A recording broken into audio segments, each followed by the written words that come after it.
Hi, so welcome to the session titled Dynamic Fabrication. The first paper is titled Interactive Design of Animated Plushies and authored by James Bell, Kai-Fun Chang, and Stellian Koros, and James will present. Cool. Thank you for the introduction. So, plush toys, also called stuffed animals, are really one of the first kinds of toys that most children become attached to. And this is due really for three reasons. First, they have a distinct visual appeal. They tend to be cute and visually are very compelling to children. Secondly, they have a tactile appeal. Just by nature, they're soft and squishy. And third, and kind of following from this, they have inherent safety properties, which I think are really important to mention. And this is why parents can and should feel safe giving these children to giving these toys to even very small children.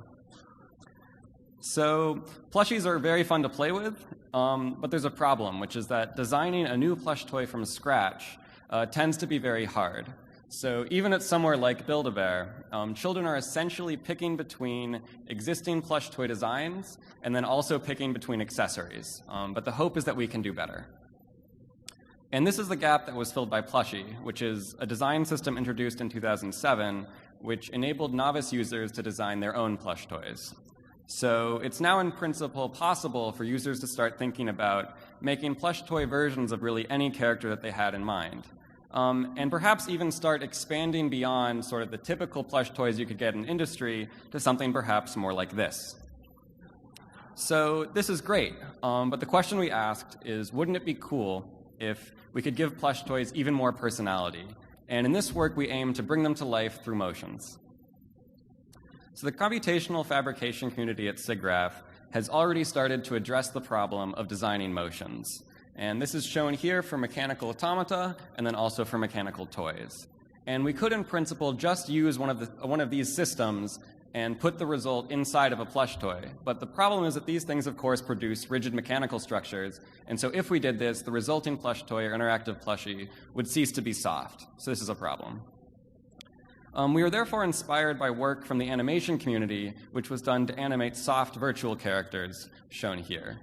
And our goal in this work is really to do something in a similar spirit, but bring motion to actual physical plushies, and to make it easy for novice users to design their own animated plushies. And the result, once we get to the end of this talk, will be something like this.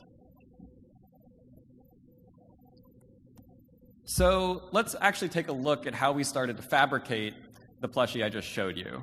So this is the anatomy or breakdown of an animated plushie from our lab. And what you'll notice is that it consists largely of a fabric skin and a very large amount of standard polyester stuffing. That's just one of the legs of the hexapod unstuffed for scale. And then a small motorized internal winch consisting of a DC motor and a spool. And this works exactly by reeling in cables which are routed through the plushie's skin, and we refer to these cables as tendons.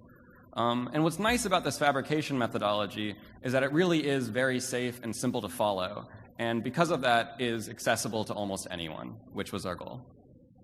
And for completeness, just to show there's no black magic going on inside of the plushies, this is the actuation system in isolation, just shown on the back plate of a robot. And as you can see, all it does is spin the motor and reel in tendons routed through the skin. So it turns out that it's really easy to fabricate these types of cable-driven robots, and the questions that we now want to answer become, how do we model animated plushies? How do we control their motions? And how do we actually design the actuation systems responsible for producing those motions? So let's take a look at modeling to start. So for a second, let's pretend that we already have the actuation system designed for a plushie. So this is what the model looks like under the skin. So what we have in the background in gray is a finite element mesh, which will model the body of the plushie, and then the actuation system, which are the three tendons shown in red. And we'll now go over the individual parts in a little more detail. So we use a standard finite element-based technique to model a plushie's soft body, and we do this by decomposing the simulation mesh into elementary shapes, which are just the triangles here. Each element, E sub j, which in this case is just a triangle, acts like a generalized spring. And for every element, we need to compute a deformation measure through a constitutive model, which we use to define a deformation energy, and this in turn gives rise to internal forces. All of this formulation is standard. Now, to model the tendons, what we really wanted was a compatible energy-based formulation so that the ways that we work with the overall system would be simple. And this ends up taking the form of a piecewise unilateral spring shown here. And the waypoints that define this tendon, the dots, are defined in terms of the nodes in the underlying finite element mesh. So you can think of just this as the tendon is bound to nodes in the mesh, but slides through these frictionless via points. And this lets us compute the tendon's current length in any pose of the robot X. And from that, we can define a deformation gamma, which is just the difference between that measured length L at pose X and an actuation signal will denote alpha. This actuation signal is exactly the rest length of the underlying unilateral spring model. A tendon stores deformation energy, just like the elements we talked about earlier, and this implies the tendon's tension forces just as before. So to put it all together, but actually before that, the tendon's deformation energy was chosen to model real-world cables. And this means that it needs to follow Hooke's law under tension, which is just a quadratic. But recall these are cables, so they can't actually hold energy under compression. So we choose an energy that is 0 under compression. And so really all we have here is a quadratic with very high spring constant on the right and 0 on the left. And we've just interpolated smoothly in between to make our optimizer well-behaved. This is just a very simple model of cables. So now when we do put it all together, what we can do is solve for the pose of the robot as tendons contract by simply minimizing the total overall energy of the system. And this is shown here. So we're just contracting the red tendon on the right, and we're watching this quasi-statically stable pose of the robot as the tendon moves. So that was how we specify tendon activations and get the pose. Now what we'll do is turn towards specifying a pose and using an optimization-based approach to get the tendon activations. And this is the control problem. So to break it down in pieces, what we're considering is we have the plushie on the left. We'll specify a target pose for the red node. And what we'd like our system to give us back is the tendon activations shown here that approximate that target pose. And we can accomplish this and write it down with a very simple objective shown here. So all this objective is it's penalizing deviation from the statically stable pose x of alpha, which is the one that the actuation signals imply, and a target pose x prime. And the matrix Q here is just a diagonal masking matrix, and in this case, all it's doing is saying, all I care about is the position of the red node. So this is generalizable to specifying target positions for any node in the mesh. Now, this is a very simple objective, and it's all well and good, but the problem here is that if we actually wanted to use this in an optimization approach, the lack of any gradient information would make it prohibitively slow, because every time we compute this objective, we need to perform a computationally costly static solve in order to find the pose x of alpha. So we can circumvent this issue, and I'm going to go over that next. So let's take a look at how we do this. This is the objective just copied over from the previous slide, and we defined our objective in terms of the statically stable pose x, which was in turn defined in terms of alpha. So the gradient of interest is the one that tells us how the objective changes as we change alpha, dOD alpha. Now, if we expanded the chain rule, we'll see that the first term, dODx, is very simple to compute. But the second term actually turns out to be very hard to compute analytically because there is no analytical expression for x. Recall that x is just the result of doing a numerical minimization of the overall energy of the system here, denoted E. But what we can do is leverage the fact that we solve for the pose using a minimization procedure, and specifically one that was of static stability. And this implies that the overall forces on each node are 0. So what we can end up doing is relating x and alpha, pose and actuation signals, through the nodal forces. And the way to understand this intuitively is to just think about every time we change the actuation signal alpha, we must also update the pose of the robot x such that the overall configuration of the system is statically stable. And mathematically what this means is that the total derivative of the nodal forces with respect to alpha vanishes. Because as we change alpha, the nodal forces are always 0, so the total derivative never changes. And this expression is very nice, because the Jacobian of interest can be computed very inexpensively numerically, because the other two terms here we know analytically. And I'll omit the details of that, but they're available in the paper.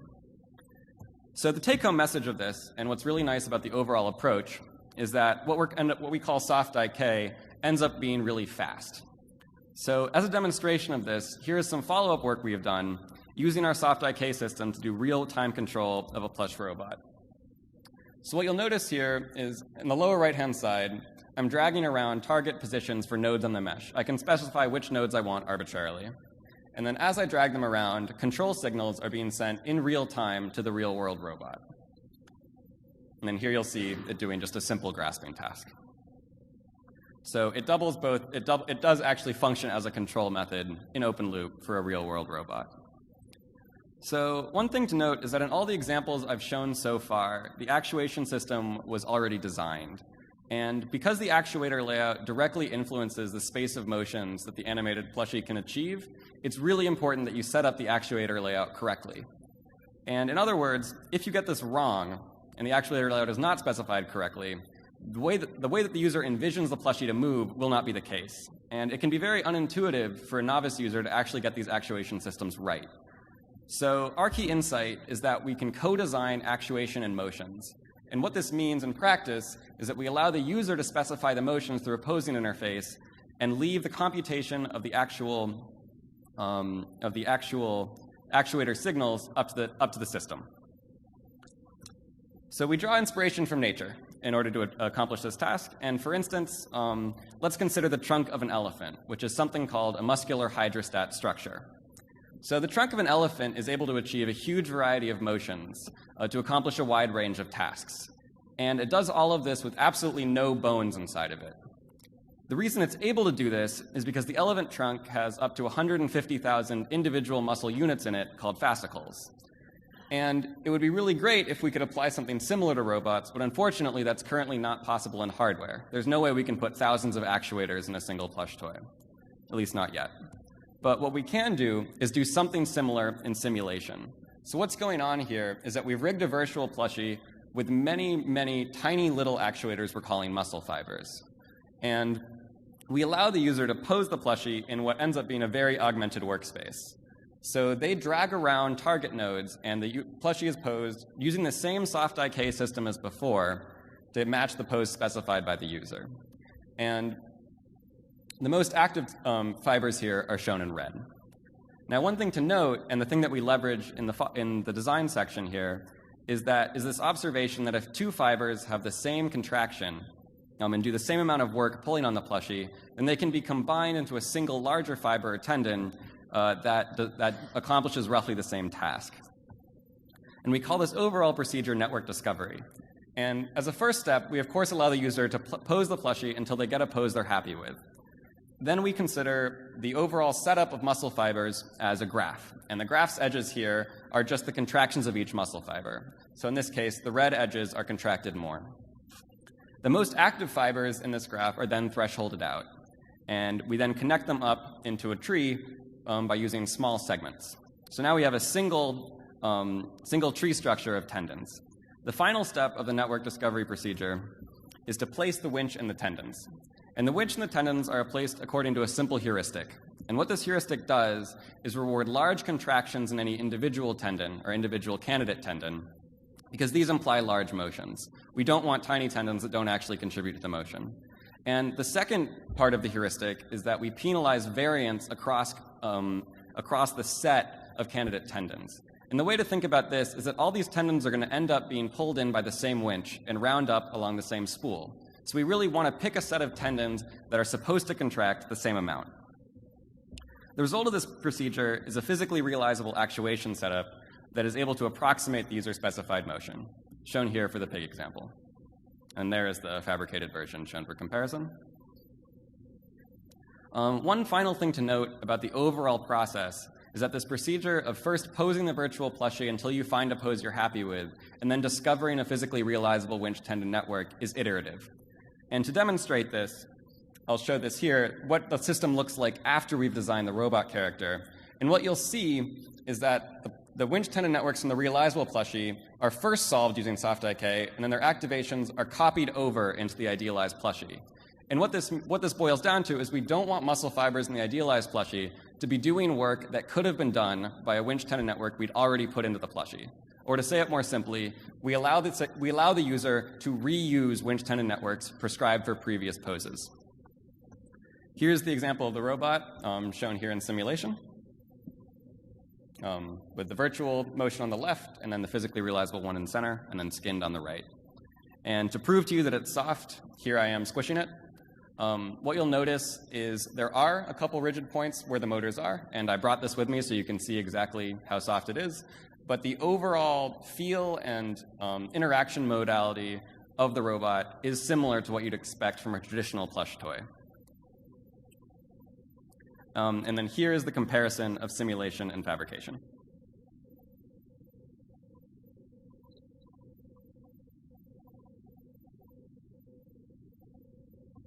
Great.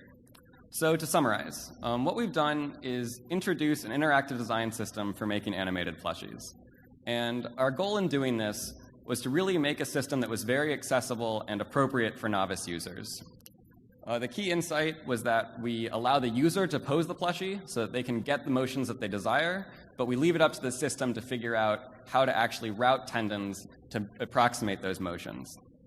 And it's also worth noting that we really believe this is just a first step and that there is much future work to be done on all stages of the pipeline, from fabrication to modeling to control to design. And as it is, though, both bat design and fabrication have started to become quite easy and actually intuitive to use for a novice user. So as a first step of future work, it would make sense to extend to 3D motions. And I brought a little prototype with me that starts to look at how you can actually accomplish this with the same setup. We also noted, it's also worth noting that friction was completely ignored in this work, and we assume that all waypoints were frictionless. This is not the case in practice, and the deviations that you note between real world and simulation, a lot of that is likely due to friction. So one thing that would be good to do is a better treatment of friction. Now, in our experiments, we noticed that different materials have way different friction properties. So a first approach to treating friction better might just be to try to solve the problem in hardware with material selection and build plushies out of low friction materials. However, this is actually a pretty big sacrifice to make, so another idea would be to actually explicitly include friction in our simulation model. And that brings us to the final point of future work, which is that the simulation model we used is very coarse. And a first step might actually be to think about modeling the skin of the plushie as a shell and actually modeling the interior of the plushie, the stuffing, as a separate unit. It's also an interesting avenue of future work to think about getting some data and fitting the actual model that we're using to real-world data, and so that we don't actually have to deal with the complicated nature of the interior. So thank you for your time, and I'll now take any questions.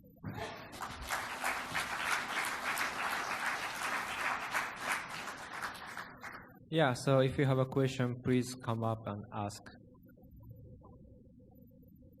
So yeah, I have a question. So another way to achieve soft actuation is air, right? Air tube pressure. Did you consider it, or why choose this one instead of air tube? Yeah, that's a good question. So I think air is actually a very compelling actuation method. It's the one that's used in the movie Big Hero 6 to make Baymax, and it does actually work in practice. What's kind of the hidden secret behind a lot of the soft robots that are made using air is that they use a big air compressor elsewhere, and not totally applicable currently in its current state, though there would be ways around that. The guiding motivation behind this fabrication technique is that it's very simple, and I think it could be made very cheap. Thank you. Do you have these toys here? Yeah, I do. Okay, so please, after the session, please come and play with it. So if there's no question from the floor, okay, thank you for the speaker. Thank you.